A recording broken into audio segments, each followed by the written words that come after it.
I'm Commander Shepard, and this is my favorite podcast on the Citadel.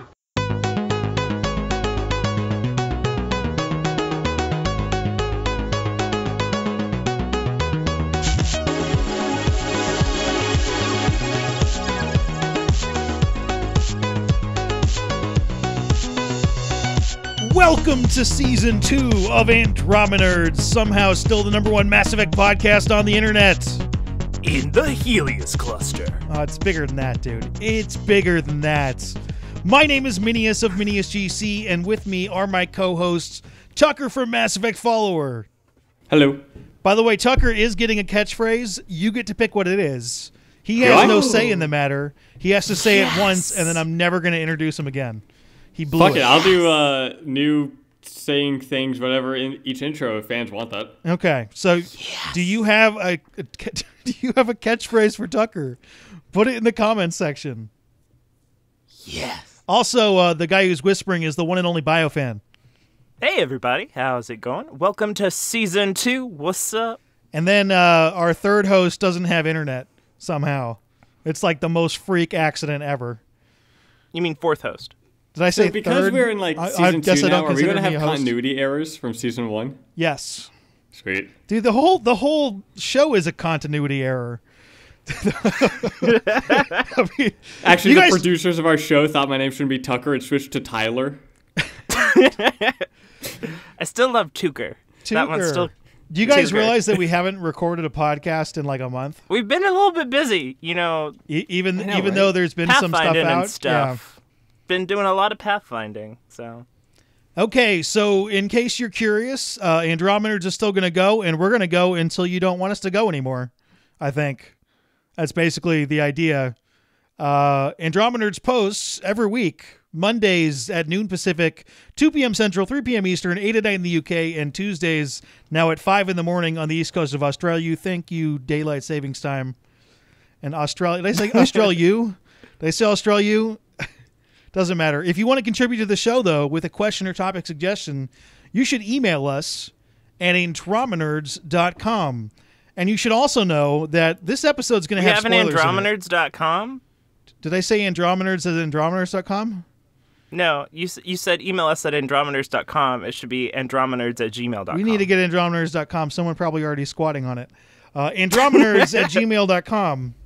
And you should know that... You're rusty, too, apparently. Yeah. Well, I usually have a nice script to go with this, and we don't know what the hell we're doing because we all want to talk about completely different stuff. So we're going to fizzle this over in the next couple of weeks, but you need to be fully aware that this episode is going to have spoilers in it. If you haven't played the game, there is a chance you're going to hear something that you don't want to hear yet. Papa Ryder dies. Leave now. Go spend like 60 hours in the game, then you can come right on back, and you'll be. You good can to play. go. You can run you can do a solid story run in like 40 hours if you want. I'd say 30 even. Maybe, yeah. I mean, if you rush it, to get all the allies and squad mate content, I was thinking 40, but you might be right. Yeah. What's been your favorite ability so far? Doing like biotic charge and then Nova. I call it the BioFan beatdown combo. You just like and then and it's like pow. Dude, that combo is devastating. I It is absolutely love the super best. generic too. I'm glad you creatively were able to use abilities together. I love Backlash. Backlash is incredibly helpful. That and Energy Drain. I call Lance the biotic bitch slap because that's really what it is. You just like throw it and it hits them in the face and then they're dead and then pow. Yeah, I've been using all of them in weird combinations, and I don't have a favorite, which is good. So, curious question. Did y'all actually use the favorite system, or did y'all just use like 3 skills? I forgot about the favorite system until you said it. I think the favorite system did not work. It was too much.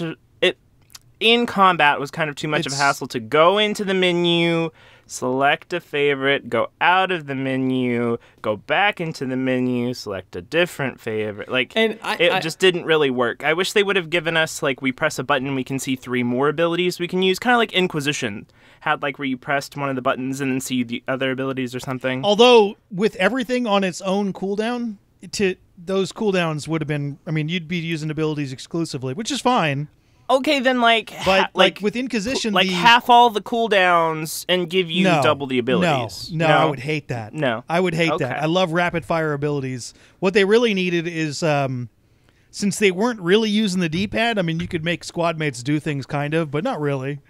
It might as well assign a different set of 3 abilities to one of the D-pad buttons. I think that's something they should have done. That really would have brought out favorites is if they removed the ability to switch your skills when in combat.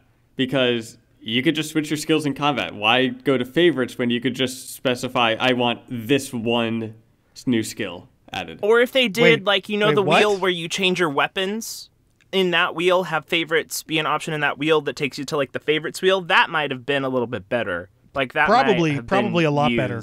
I want to know what Minius got confused at. Say what you were saying, because I don't think you were making any sense. So the whole point of favorites is so while in combat you can have a close range set of abilities, and then have another favorite that's for long range. You can just in mid combat go to your skills and switch out ones that you want, which really negates the point of favorites. So that's right. That is also true. Yeah, so if they made it so you can't change your skills unless you're at a base or on the Tempest or something like that, then that really would have pushed the favorites thing.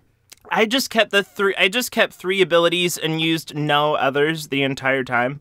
Is what I did. You literally can do that and be perfectly fine and still have I was perfectly fine. Still I very felt a little diverse limited, combat system. But I don't know. Otherwise, that's the only thing about the combat system that I was kind of about. The rest I thought was really, really cool. The rest I thought was greatly improved. The other thing is that I thought while you can't control too much of what your squad mates do, I did think that their AI for combat was vicious. It was on it. PB was killing all the things. Cora was just biotics everywhere, and just Drac was just Krogan hammering everything. It was great. I don't know. I kind of felt like they weren't there. They were kind of running around with chickens with their heads cut off. I mean, what difficulty did you play on? I mean, on the higher difficulties, they're useless. Yeah, okay. Because I played on narrative, and I thought I was they got it. I could stand over here, and they got it. Yeah, so. that's. Well, I mean, and narrative. If the enemy trips or sneezes, then they're gone. Then they die. Yeah, it's hilarious. You can toss some dust at them, and then it sets off a change of sneezes that blows up everybody.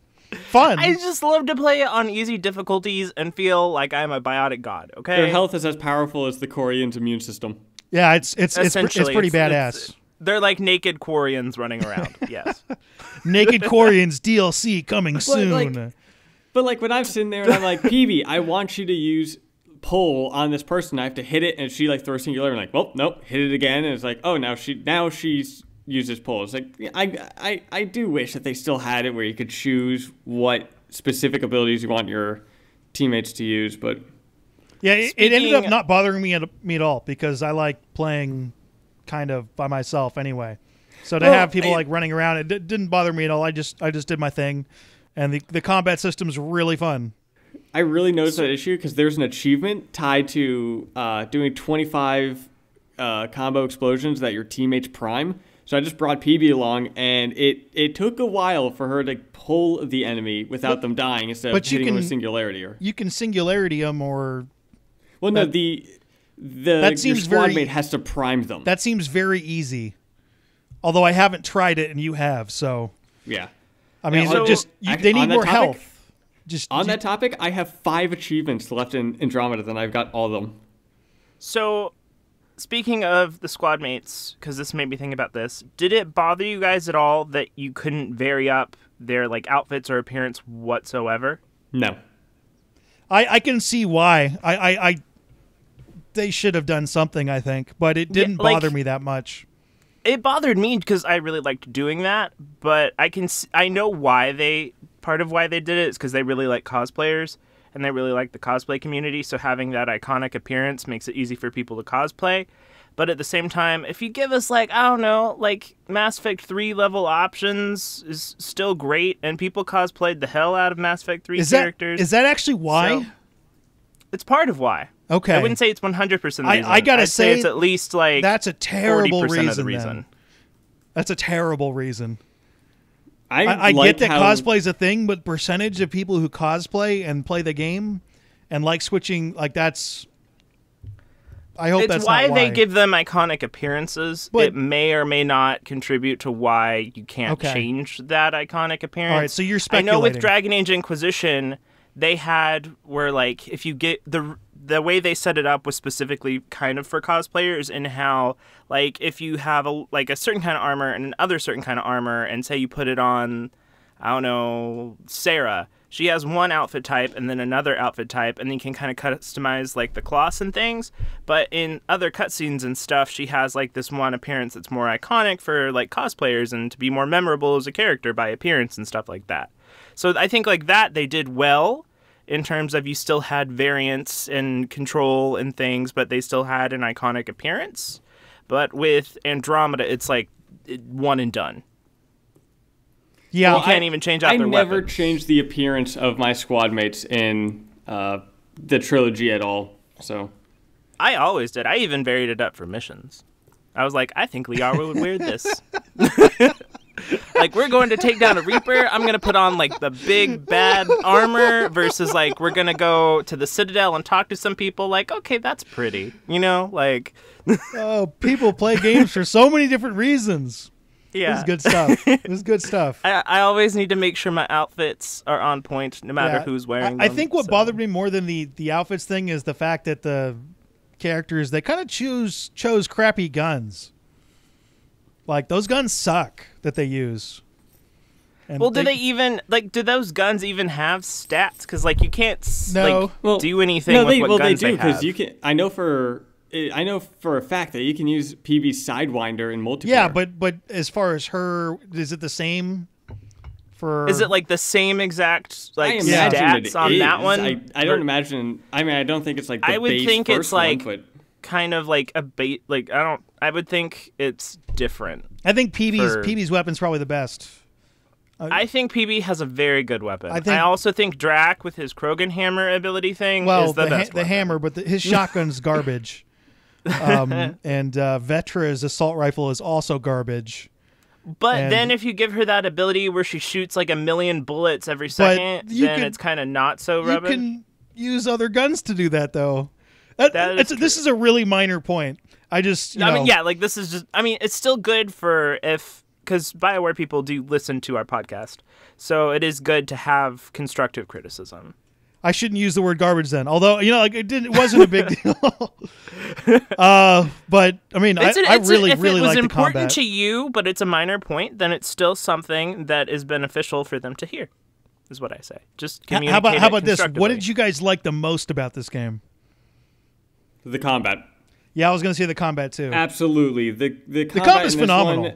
It really is. It destroys the combat in the original trilogy. My love triangle. So that's interesting that like I remember you you're actually. Do we even want to get into that? I'll hit the pause button. No, yeah, let's do it. Let's get into it. The gay romance thing. Yeah. Okay, because I remember when we first played the game in there, and you were freaking out that you could get into love triangle.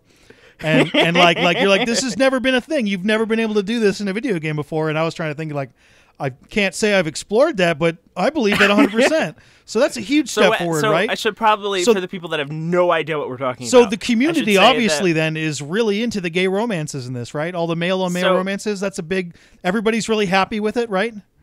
Okay, so let me just give the full story. So.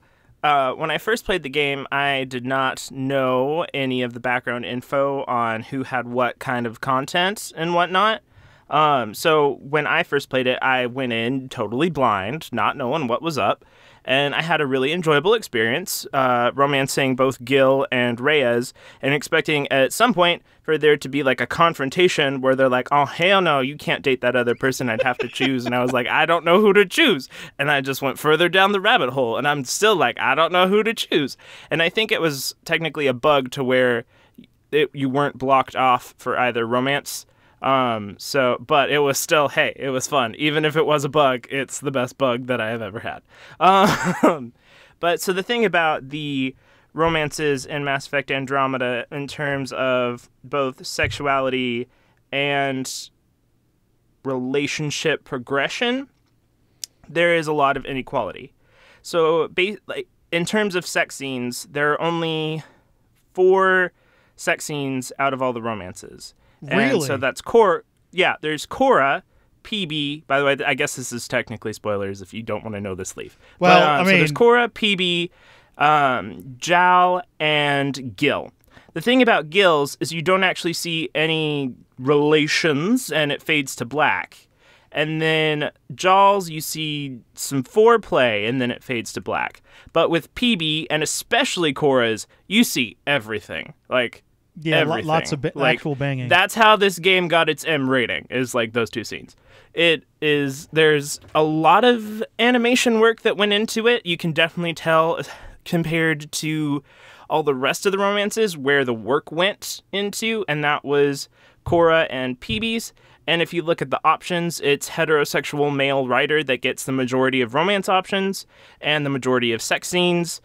So a lot of people were thinking that it was way too unequal, and this is coming after especially Dragon Age Inquisition, where as a whole the romances were a little more equal across the board, and also coming after the Mass Effect trilogy, where male players that wanted to romance a male character had to wait all the way until Mass Effect 3.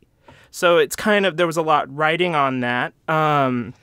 So a lot of players who wanted to romance a male character as a male writer felt like they kind of got the short end of the stick. I still enjoyed what experience I had, but I will agree that in terms of content, there's definitely a lot of inequality, not only just for sexuality, but also for relationship progression, because Liam doesn't even have a sex scene. Jaws is decent compared to the others, but there's PB and Cora definitely gets, it's obvious that where the work went into. So that's that's interesting. That I did not know. Yeah. I do think, how many other series or game series in there that have multiple relationship trees that go into both hetero and homosexuality? How many games out there are that do that? Dragon Age does a pretty decent job. Okay, so that's a BioWare game. What else? That's a BioWare game. BioWare is one of the most BioWare gay-friendly companies in terms of relationships in video games. Is there anybody else? Is my question really? Yes, but not to BioWare level, I would say. Who else? Dragon's Dogma had some. Really? Yeah. Really? I haven't played it. I just know that it had it. I never got that far in that game because I didn't.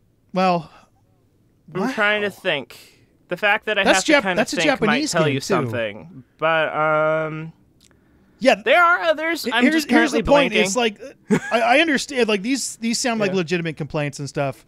Yeah. But as far as like visceral outrage. Oh, also another thing that fueled it. Another thing that fueled it is that Jal was originally.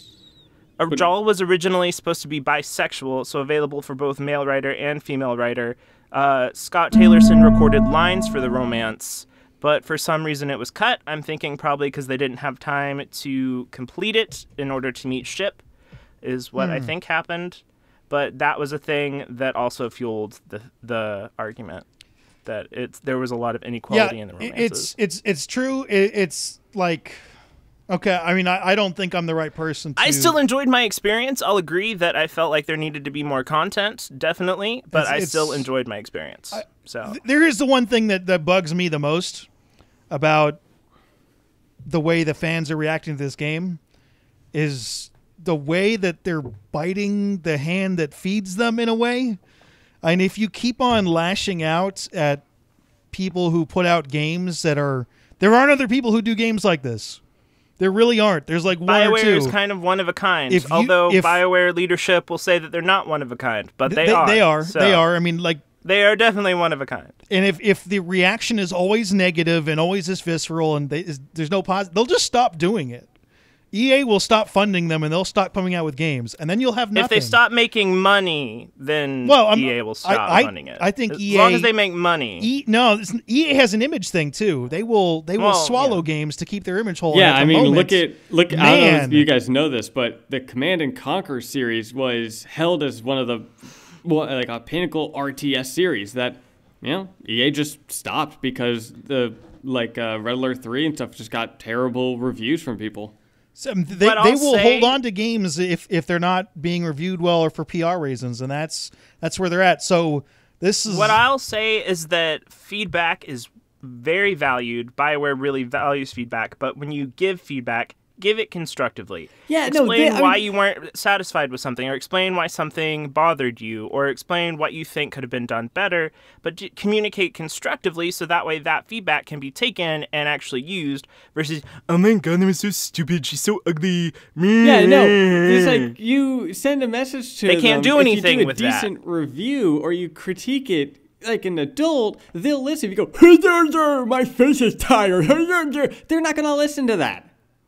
And that's what the majority of people are going out saying is this little shit like that. That's not going to help anything. That the only thing that's going to do is make a chance of another Mass Effect game not happen.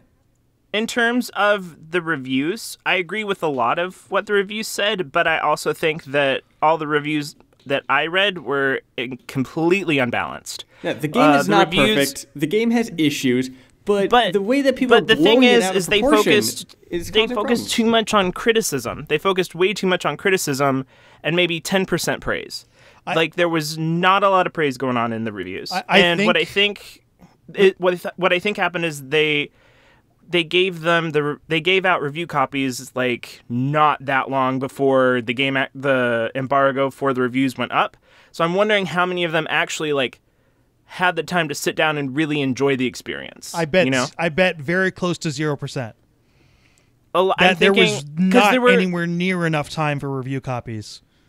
My review, I do extremely in depth. That takes me quite a while. But for the quick type up reviews, the quick type up reviews like mainstream reviews have to do, I would take a lot less time, but I don't know how far they made it. From what I've read, they made it a decent bit, but not the whole thing. They probably cut out stuff. So here's an interesting... For a game like Mass Effect, you can't play the game for 5-6 hours and give it a review.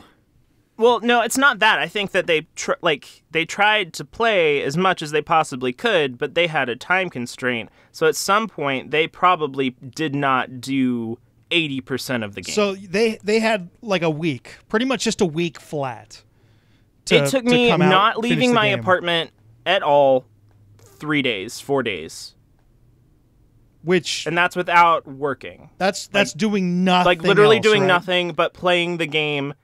And having then delivery they have to food. Write a review there too. That's just not. Yeah, then they have to do a job, an actual, and that has to get reviewed before it gets put out by their staff. So it was probably maybe they had 3 days, maybe, that's with having probably families and life and other things, So I do think that negatively impacted reviews.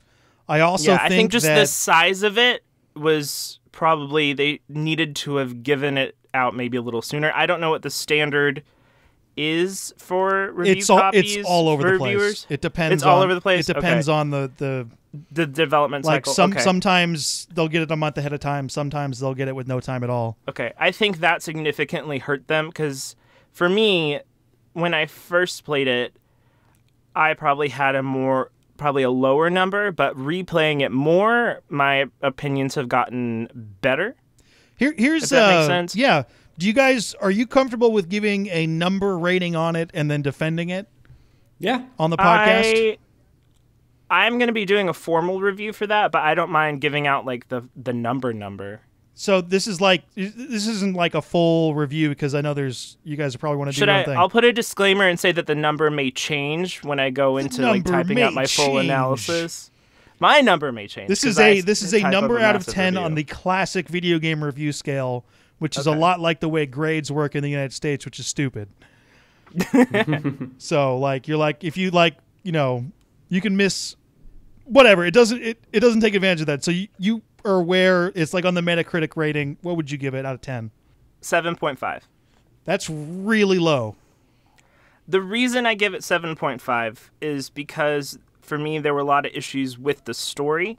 I think that the crit path compared to the rest of the game was not enough content. I think they set it up, they were very much inspired by Mass Effect 1, which that kind of story in which it is formed kind of like an onion, like you peel back the layers to get deeper into it. It took a while to get into the game, but once you got into it, it was really good. But the thing about the crit path was a lot of choices did not have repercussions other than a few people being mad at you. So, and a lot of choices were also kind of tacked on at the end. So I feel like that part, there wasn't a lot at stake in terms of the choices. I think it's very well set up for going forward in the series. I think that part's really well done. But I think that in terms of the story content, it wasn't necessarily BioWare's A game. I think that there needed to be a lot more repercussion. And there was also just like bugs and things, but I kind of expected that. Here's a my main question thing was that goes the story. with that. Why do you play video games? Like, what do you want out of video games? An escape from okay, just an escape. Life. When you a you relaxing play a game, experience and fun and emotionally stimulating. That's the key. Emotionally stimulating. To try to get I guess that would work. Emotionally stimulating. So you were looking for story. Yes. Okay. So the fact that when you're more of a concentrating on being a story gamer, the fact that that 7.5 probably reflects that aspect. That is, I can totally see that. There's a lot of really good things that they did. The different environments were all gorgeous, and fun to explore. They had fun combat. I enjoyed the combat a whole lot. I liked most of the characters. There's some that I felt were a little weak, but most of them I enjoyed. But I just feel like in a lot of places I just needed more content. I felt like there wasn't enough focus on the crit path, and also the way that they formatted the story, kind of similar to Mass Effect 1's with the onion thing. When you know all of, like, you're led kind of by your sense of curiosity and not by, oh my god, this is so dramatic. So I think that because once you learn, or at least in my experience, once you learn those secrets, when you replay, it kind of loses that what was driving you before. So I think that you can't just rely on those kind of like figure out the secrets. You need more within the path to finding out the secrets, and you need a little more variance, because a lot of choices lead to either people being mad at you or person A being replaced with person B, or there not being anyone in that slot is kind of what I found. Yeah, as far as the question, the decision a little bit. Tucker, what do you what would you score this game? And I would say about an 8. Okay. Yeah, that's fair. I would go 8. I mean, there are issues with the game. There are definitely bugs in the game. That is also low. And for a AAA. For a AAA, yeah. Well, yeah, no, I would say 8 because there are bugs in the game, and there's. I'm also a really tough reviewer, though. Definitely some animation problems, but overall, I've spent over 100-something hours in the game. I think when I last checked my time, it's like 130 hours in the game. Like, so bottom line, I still keep playing. Yeah. So I mean, yeah. Yes, there are bugs. Yes, some of the characters don't look as amazing as what they could be, but I'm still enjoying the absolute shit out of the game. I kind of have the opinion that you can nitpick this game to death if you want to. You can nitpick any game. You can nitpick anything. No, you can't. Not especially like this. Video games. Not like this. Oh yeah, you can. Well, comparatively, there are so many little things that this game might be killed by like 1 million bee stings or 1 million bug bites. Instead of just big, massive dragon. Because there's like little things that really stick with a bunch of people. Facial animations is one of them. That didn't really bother me as much. I guess I think I enjoyed this game a lot more than most people. But then again, I play games. But we're also more invested in the BioWare franchises than most people. That too, but I play games a lot more for ease of movement and combat creativity and that kind of stuff. And in those categories, Mass Effect Andromeda scores ridiculously high. So what number would you give the game as a whole? Overall, 8.5, which is for how. In fact, it's kind of interesting is my two complaints. The biggest complaint really is about pacing, where they could have trimmed the fat out of this thing and pumped it up to like a 9.5, in my opinion. Like, what fat do you think would have been trimmed if you had the decision making? I would have taken out the entire open world type thing. Really? I would have removed that entirely, which removes a lot of content, but it also allows you to go directly from story mission to story mission and push the story along. I kind of agree that because the pacing is an issue, and pacing is an issue with. I mean, you guys have seen movies and TV shows and read books where the story's really good, but if the pacing is awful, it drags the whole thing down. And the way everything's spread out ruins the pacing, not entirely, but it's bad. And in that case, it drives the story quality down because the pacing isn't there. And it's very, very difficult to do that with an open world setting. If it was like, let's say we'll use Mass Effect 1 as the example, because they want to keep the Nomad or whatever. You can have little off planets you can go to, but you want to be able to like start this mission, just jump right into it, do that, go back to the ship, talk to all your squad mates, then jump right into the next mission. And instead, there's a third stage where you drive around and go to all these little places in the open world. It drags the game out way too much, and I think that some people would really like that. But on the whole, for a story-driven franchise, it's damaging, especially when you want to get to know the characters. If you're spending all this time out in the world, you can't know the characters. There's too much going on. And if they had like condensed it back to a Mass Effect 1, Mass Effect 2 type level, where yes, there are hubs you can explore, and yes, there are little planets you can explore, but if you want to go from mission to mission, you can do that quickly. And you couldn't do that here. Do you think that instead of, say, trimming the fat, you do a fat transplant where you take the time and effort that went into most of the open world creation and put it into the story, the core crit path? Do you think that would have made the game a lot better? I don't think that analogy really works because you don't have the same people working on that stuff. Okay, well, time, I guess, or resources. Whatnot. If it works out, I guess. I think by cutting out that fat, a lot of the complaints on lack of story, I think some of those will dissipate. Yeah. It's just... Because I kind of agree. I think the pacing in Mass Effect 3, cut off the ending for this discussion, because that's a whole thing, but the pacing in Mass Effect 3, I absolutely loved. Because you do big story, another big story thing, talk to your companions and stuff, another big story thing. It's all just like bam, bam, bam, bam, bam, amazing. Until last 20 minutes or so. But otherwise, amazing. That's what I think. Yeah, and it kills great storylines if the pacing's not there, and the pacing wasn't there. And I don't know of a lot of games that are... In fact, I can't really think of too many open world games that really nail a story. That's very rare. Very rare to have a phenomenal story with lots of detailed characters and that kind of stuff, and an open world exploration setting. How do you feel? This is what's being compared to Mass Effect Andromeda a lot. It's Witcher 3, which the story of Witcher 3 is really good. It's pretty amazing. That's not... Well, it is fair because that's the gold standard, but it's also like, man... I love the people who are like... fucking annoys me about people comparing the game to Witcher 3. They're like, oh, this was made by CD Projekt Red and less time than with Mass Effect Andromeda. I don't think that's actually true. Well, no, the development time for Witcher 3 was 3.5 years. Development time for Mass Effect Andromeda was 5 years. But the budget I agree. for I'll Mass say that Effect to me, Andromeda was $40 million. The budget for Witcher 3 was $81 million.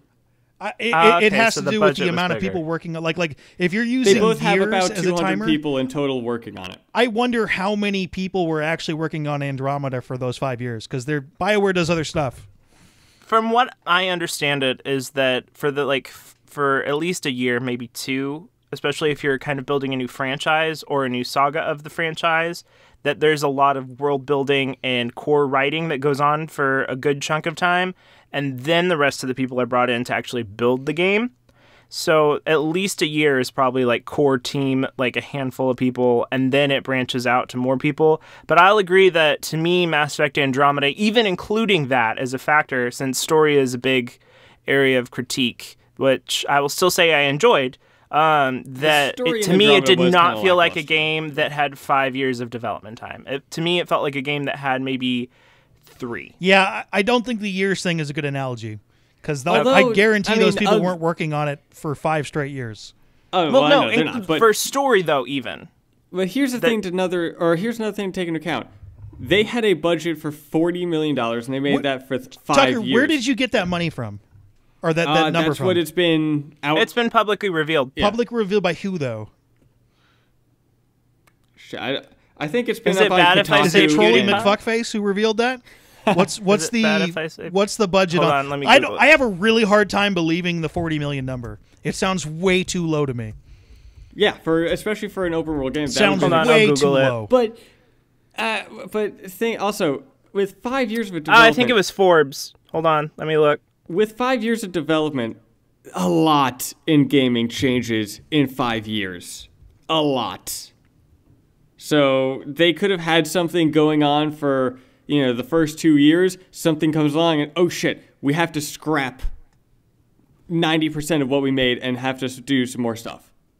I mean, that's how Halo 2 was made. Halo 2, they had this amazing thing going, and then they had to scrap the entirety of Halo 2 and start it over with a year left to publish. And Halo 2, even though right now it is one of the best, or people say it's one of the most iconic Halo games, when it came out, the story was absolutely shit for Halo 2 because the story was nothing. And I feel like that's kind of like what an issue is with Mass Effect Andromeda, is that it has a really good story as a beginning point. As its own, it doesn't really hold up that much. A lot of the thing, like I think I mentioned in one of my earlier videos, and I stand by this 100%, that if this was not a Mass Effect game, this was a new IP, people would give it a lot more leeway. If this was a new IP, people would be shitting themselves over like, oh, look how great this is. Yeah, of course, that's not fair, really, because when you're reviewing a game, if you're reviewing a Mass Effect game, you need to review it like a Mass Effect game. Yeah. But I'm seeing the 40 million number coming from a variety of sources, including Kotaku and Eurogamer and a variety of other places. Okay. So it's a commonly given fact. Given that it's on like a million different places, I'd say it's accurate. One thing that I'd really, really, really want to see that's related to this, and in no way are we going to get this, which is too bad. I want to see the sales numbers of this game. We're going to see the sales numbers. Yeah, there are always sale numbers. No, there are never sales numbers. There's always investor reports. There are always investor sales reports, numbers. but not in the same way as you get like movies. You're not going to get like the final number, but you're going to get some idea. Yeah, they have to give their investors some idea of how well it did. Movies do things so much better. Like you know exactly how many people how much money a movie made right away. And they hide those numbers intentionally in video games, and it annoys the shit out of me. I'm annoyed. I'm very annoyed. The forecast I saw from an EA person was 3 million copies sold in the first week, which puts it around a projection of 6 to 9 million, which is low, which is reasonably low. I think it's. I mean, if the $40 million budget thing is true, that's not that bad. But if it's a normal AAA game, that's on the low side, especially if it gets to 6. What I want to know is how much of that budget was for things that aren't development, like marketing and things like that. Probably zero, because no, Tucker, listen to me here. When you have a budget, especially on a movie, there's the budget to make the movie, and then there's a marketing budget. They never combine those. So normally what's your idea is you take the production budget for Mass Effect would be 40, and then you multiply that by 2.5, and that's your overall budget. So especially for movies, they're like, oh, this movie cost $100 million to make. You're like, that's true. They also almost certainly spent $150 million on marketing, which balloons the cost up to, $250 million. So although the marketing campaign and I think we talked about this there, is like, EA did not market this game very well. It was, because their strategy, what I think was they were kind of looking at people become more interested when a game is closer to launch, so they were trying to focus more on that. But what I think what they lost in that was feedback, because there was a whole lot of feedback really, really close to launch when people started seeing more of the actual game, that they were trying to fix some things closer to launch after getting that feedback. So I feel like if they were to have stretched it out a little bit more, then they would have had more time to get that feedback and maybe make some adjustments based on that feedback. Like the facial animations thing, when did that start? That started originally with like the Sarah scene on Kadara in December. It was like the gameplay trailer in like December. So I think if they had done that earlier, then maybe they would have had time to tweak it a bit more. That's a good point. That's not something I was thinking of when I was thinking more along the lines of Mass Effect Andromeda was not anywhere nearly highly anticipated enough to pull off the Fallout model, because it's coming off of Mass Effect 3's ending, which was not universally loved. I'll put it that way. Also, Fallout 4, the idea of Fallout 4 coming out was almost an internet joke, kind of like Half-Life 3. Is that so? When Fallout 4 was announced, everyone was talking about it. Mass Effect Andromeda didn't really have that kind of oomph as what Fallout has. Besides the stuff that they had leak problems earlier. They also started advertising for the game like 4 years before it came out originally. Like they started teasing that it was in development and other things, and it was kind of like they failed the model they were even going for in the first place, was trying to do the Fallout 4 thing, which was 6 more months before it launched. Boom, Fallout 4. Oh my God, what's happening? I think versus like a trailer 1 year, a trailer another year, a trailer a year later, that kind of thing. Yeah. I don't know if there's a correct way to market these, but I don't want. Then again, I do not have formal marketing training, so what I'm saying is not. By the way, I have formal marketing training. But Minius has formal marketing training. Marketing training is a bunch of crap. I can say that for sure, because the theories and stuff that change every couple years. You can't just, there is not a formula that works. You need to change things up. You need to be fresh. So being trained in a certain method is absolutely worthless. So you, BioFan, are just as qualified as anybody else to market stuff, in my opinion. Okay, cool. So and I don't want to get too far away from the subject, but another annoyance I have with the community is them comparing this game to Horizon Zero Dawn. Well, that's fair. Well, that just came out, so no. Here's the thing also. Horizon Zero Dawn, it's a good game. I've seen Mackenzie play it. It's a good game. But Horizon Zero Dawn is a PlayStation exclusive, meaning they didn't have to work on coding for multiple engines. Yeah. Horizon Zero Dawn only has one character. There's no multiple characters that you could choose from, multiple squad mates, character customizers. There's none of that. The quests in Horizon Zero Dawn are a quarter of what they are in Mass Effect Andromeda. It's like the comparisons when they're like, oh, look how amazing Horizon Zero Dawn went full in for open world and a little bit of story versus Andromeda tried to do 50 million things? That goes into what I'm saying with pacing and spread outness, though. Well, it's just like, people are like, look how amazing Horizon Zero Dawn is. Why is it that Mass Effect Andromeda couldn't look like that? It's like, well, Mass Effect Andromeda went for quantity over quality. They wanted a lot out of the game to make it feel alive and like it's an actual thing, instead of Horizon Zero Dawn where there's like 5 side missions. Here's something I want to bring up that fits right in with what you're talking about. Character models, facial animations, that kind of stuff, where a lot of the negativity is difficult. Yeah, it's hard. Here's a theory that I have, and I don't know, Tucker, you might be able to answer this better. It's really hard to have customized characters and phenomenal facial animations because motion capture, facial capture is so prominent now and looks so good, but you can't do that and have a custom face. They don't go together. I mean, you can. It just depends on how you are animating the face. There's actually a person who worked on the animation for Mass Effect Andromeda that worked at BioWare, but they left. They actually went online and they talked about...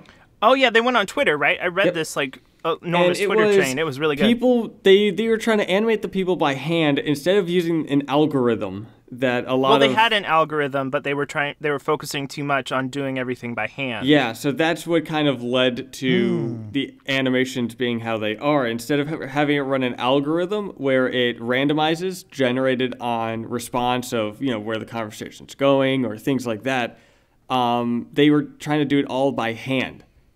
And they didn't have enough time, so they didn't spend enough time making the algorithm buffed up because they thought they were going to have enough time to go in and animate everything personally, but that didn't work out. Which the person talks about, that's what Witcher 3 does, is it has this algorithm going, and then it'll randomly have a person do a gesture or something that relates to what it is, but keep it random enough where it feels like this character is being themselves instead of, he went with section A. He went with option C, something like that.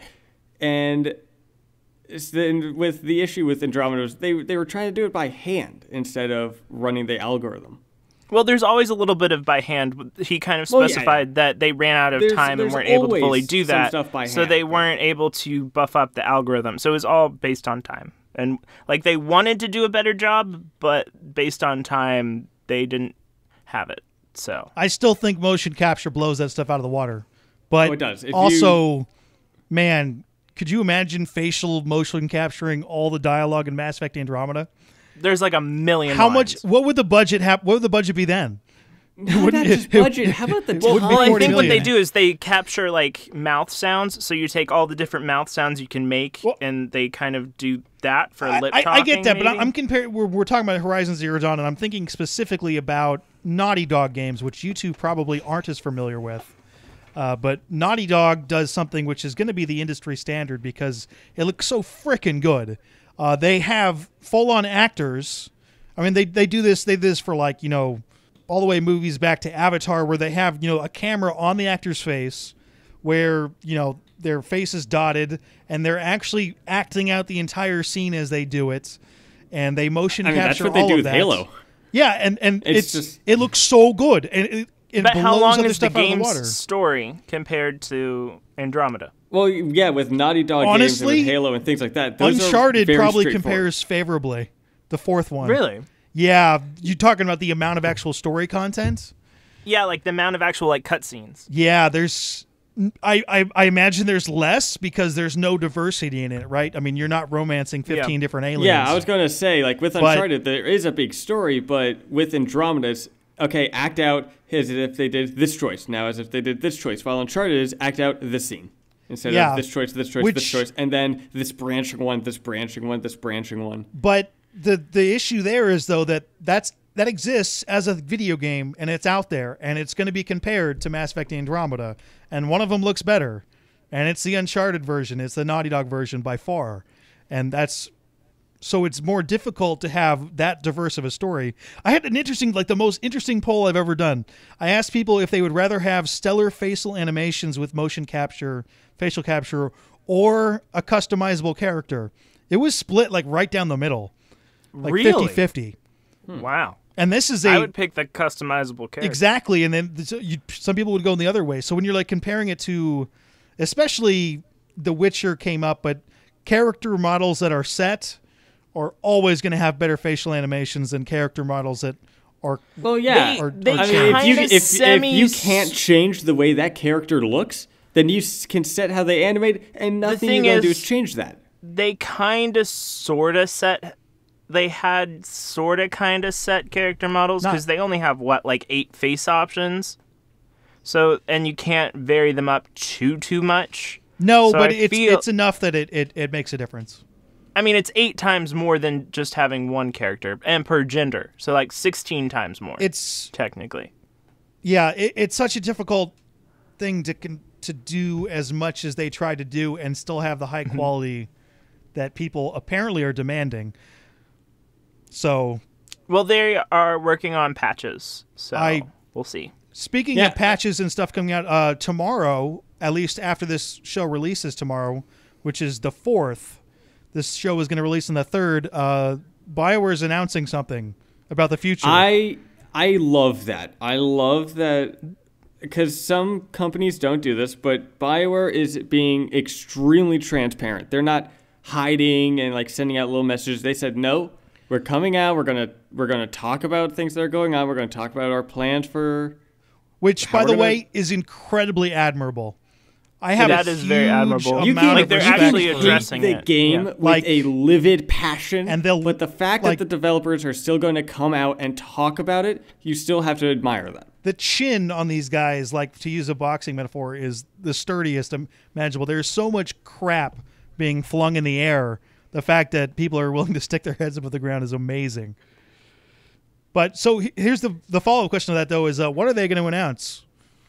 I imagine that they're going to do something extremely similar. And I know, and we kind of talked this privately, and I know you guys don't like this, but I think they're going to do what 343 Industries did with the absolute garbage launch of the Master Chief Collection, which is they're going to come out, they're going to say, this is how we're going to fix it, and as a way to make up for those of you who had the game, while the issues were still going on, here's like a little compensation thing. Here's something, which what they did with the Master Chief Collection, they can't really do with this game, but they completely remastered Halo 3 ODST and gave that for free to fans who got the game early on. So I imagine what they're going to do with this is... Oh my god, Mass Effect Trilogy remastered for free! Oh my god! Well, I imagine what they're going to do with this is as a way to apologize for this, like the first DLC that we'll talk about later. Oh yeah, I could see maybe the first DLC being free. free. Yeah, I could see that. Yeah, that'd be impressive. I don't know if that's up to them. I just feel like they'll be like, there are fuck ups in the game. We are going to work on fixing them. And when the first DLC, when that comes around, like they're not going to say, oh, this is what the DLC is. They're not going to push on that. But my guess is that they will say the first DLC will be free as a way to apologize to the fans. And I think even Assassin's Creed Unity, I think that did that too. I think the first DLC expansion was free. So I have a question. Not discussing what happens in the ending necessarily, because a lot of people probably haven't gotten there yet. But to me, I kind of felt like the way that it was left, it was done very well to leave the story open moving forward. But I'm kind of wondering if, in terms of content, if it may be advantageous in this situation to do an expansion versus all DLCs. You mean like pulling a Destiny where they just do expansions instead of DLCs? No, not like Destiny, like with Dragon Age Origins, how it had like Awakening. Maybe. Like an expansion. Like Elder Scrolls kind of expansion. The DLCs are really bleeding over with expansions, though. I mean, DLC is downloadable content. I mean, when they but like skins versus for a like weapon, maybe that's a 3-hour DLC story thing, another 3-hour DLC story thing, you get like a 10-hour... Because, like, with DLCs, it has to be kind of narrow in scope because it's a kind of shorter addition to the story. It's its own kind of separate thing adding on to what exists. Versus with an expansion, the arc can be a whole lot wider in scope. Yeah, you get what I'm saying? I think it's somewhere in the middle, but I know exactly what you're saying. Do you think that... I don't know if it would be more advantageous? They can do that. I mean... Where's the time and the money to do this stuff? That is also true. Well, I mean, I guess this is some stuff. Well, they have all like the textures in the game and stuff, so it's mostly like building new environments and character animations and vocal recording, I think. So like it's like what you do for a DLC, but longer. So a relaunch like a year from now, is that what you're thinking? No, like an expansion a year from now, maybe. Okay. Well, it's kind of like a relaunch expansion. Who knows? I'm curious to see what they're going to be doing because I guarantee people are going to be mad about what they're doing.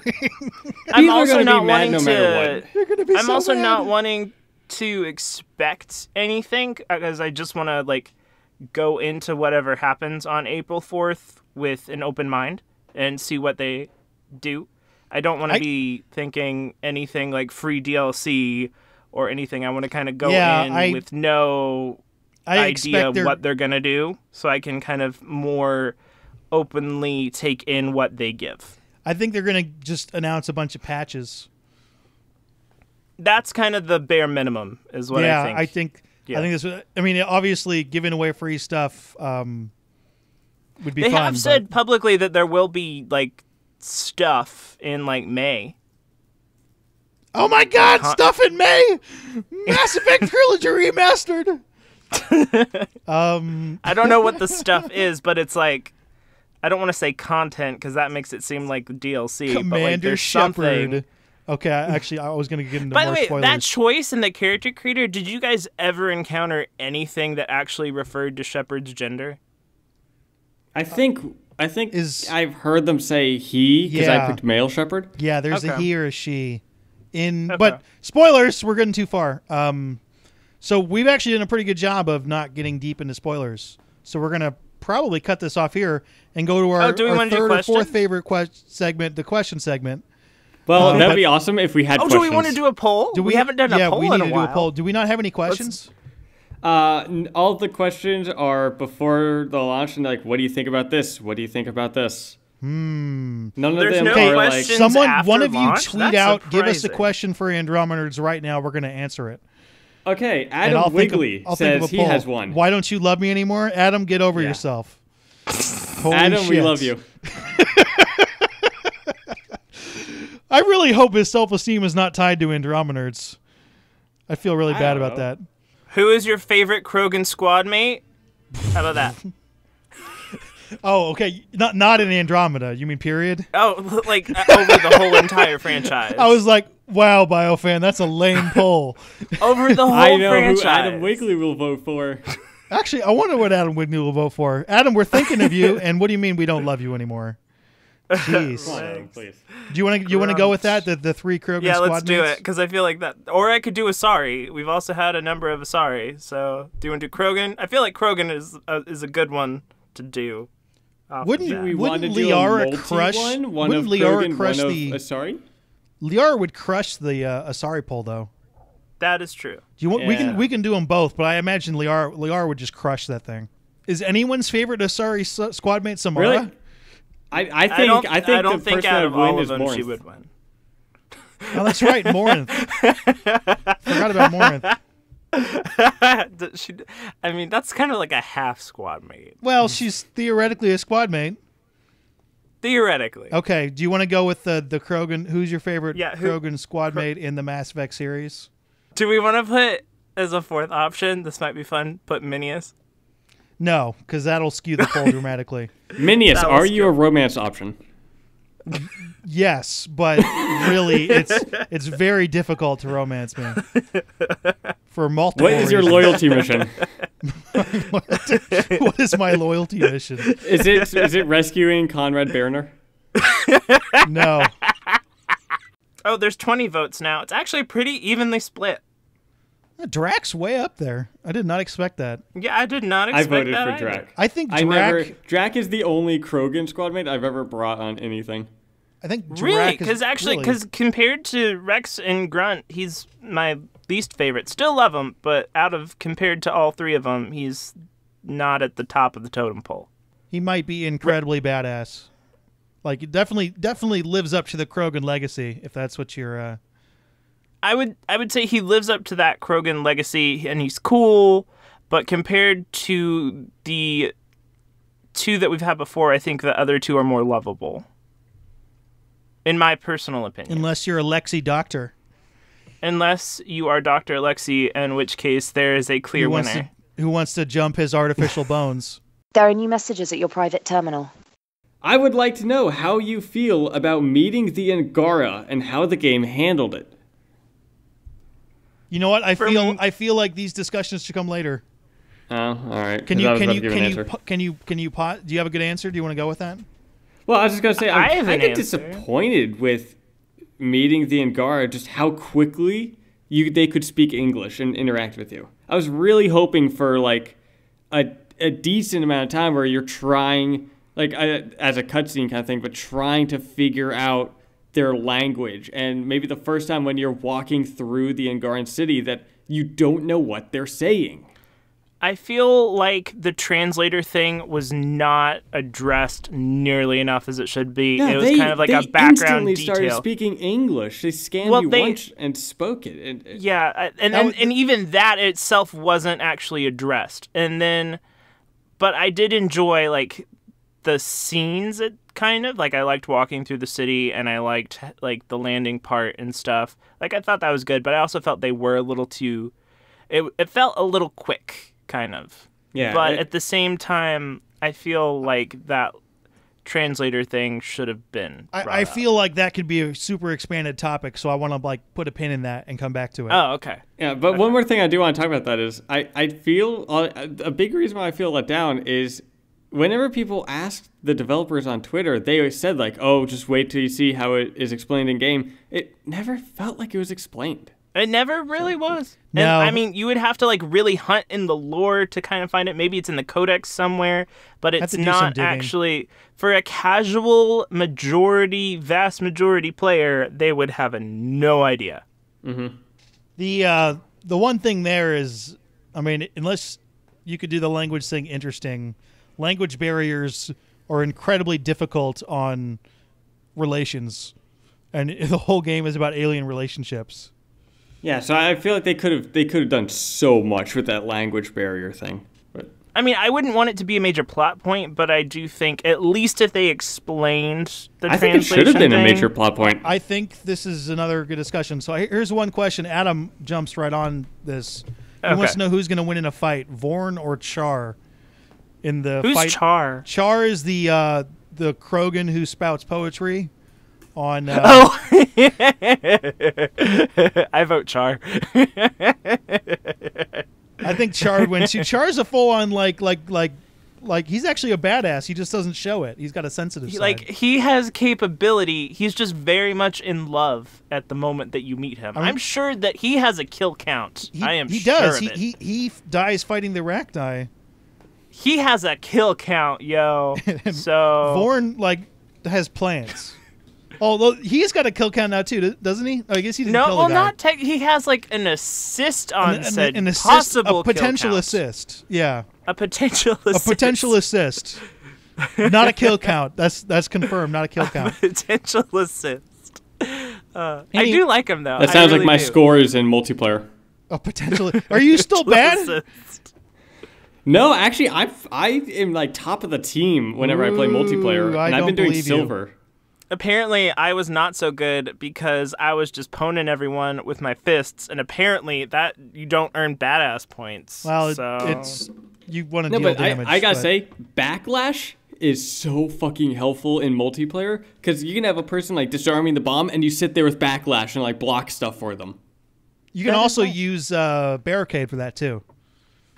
Yeah, it's like they really did add a like support things for multiplayer, which is so great. Okay, we need questions coming up. Please ask us questions so we can play this soundbite. There are new messages at your private terminal. Soundbite. I'm gonna plug it in there. Yeah. Then I'm also gonna leave BioFan thing in there.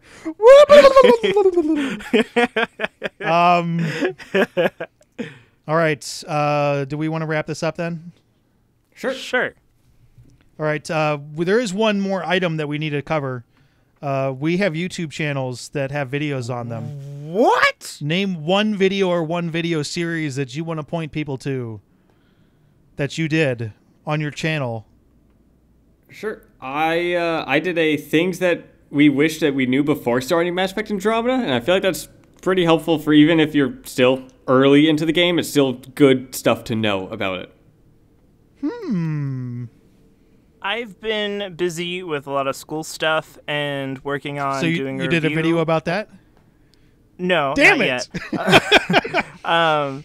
But I'm working on my review stuff. I'm working on some other projects. But I recently did, I guess I'll plug this because it's what I've done. I did, a lot of people were like, oh my god, your writer's so hot. How did you make him? So I did a video on how to make my writer. Everybody wants you. Sure. I actually did a video that because there were videos that I couldn't do where I asked people to ask me questions that I couldn't answer, and the winner gets an Andromenerds t-shirt. There were so many questions about you, Tucker. Oh, really? they're like, what is Tucker thinking right now? And they're like, damn, I can't answer that question. Tucker doesn't even know what he's thinking. Wait, where is that? What video? The not Andromenerds one? Yeah, the not Andromenerds the episode number of 20. licks it takes to get to center of the Tootsie 7.95, Pop. The right. world Prepare for may the moment never of know. whenever we record Andromenerds, the Andromenerds Tucker comes out. Anyway, I want to do a huge Q&A, spoiler Q&A. So if you have questions about Mass Effect Andromeda and you want to hear me answer them, I think I'm going to answer all of them. It might be very long, but it should be fun. I got a video up on that. I believe the video title is like Ask Me Questions. You should be able to find it. If not, I failed horribly. Or maybe I should plug a video that probably will be out by the time this is out. I'm going to do... Is it going to be out in the next couple days? Possibly. I'm doing a video on how to build a biotic boss. How to build a super awesome biotic destruction machine of a writer. Charge Nova. That's all you do? Yes. I'm actually looking forward But how to make that even better. Okay. Cool. I think we got more. This is where I want to cut this off because we could go forever. I do want to say one more thing. My channel, we surpassed in subscribers. We surpassed the BioWare channel. Woo! Which that's like Because they that's put out actually pretty a cool. video once a month. Hey, it's still Maybe. cool that It's cool. it's more Like than the maybe BioWare once a month or like once every 3. Some amount of... So that's all the fight both nerdiness of you. we've got Yes. for today. Remember that every time you like and share this video, Minius is forced to read another one of these lines we've come up with. If you have any questions for us, Mass Effect related or otherwise, feel free to email us at andromenerds@gmail.com, and we might read your questions if we get them. We're on pretty much on vacation for too much. Along with our co-hosts, be sure to follow Andromenerds on Twitter. If you like this podcast and would like to see some more awesome videos, be sure to check out and subscribe to our respective channels.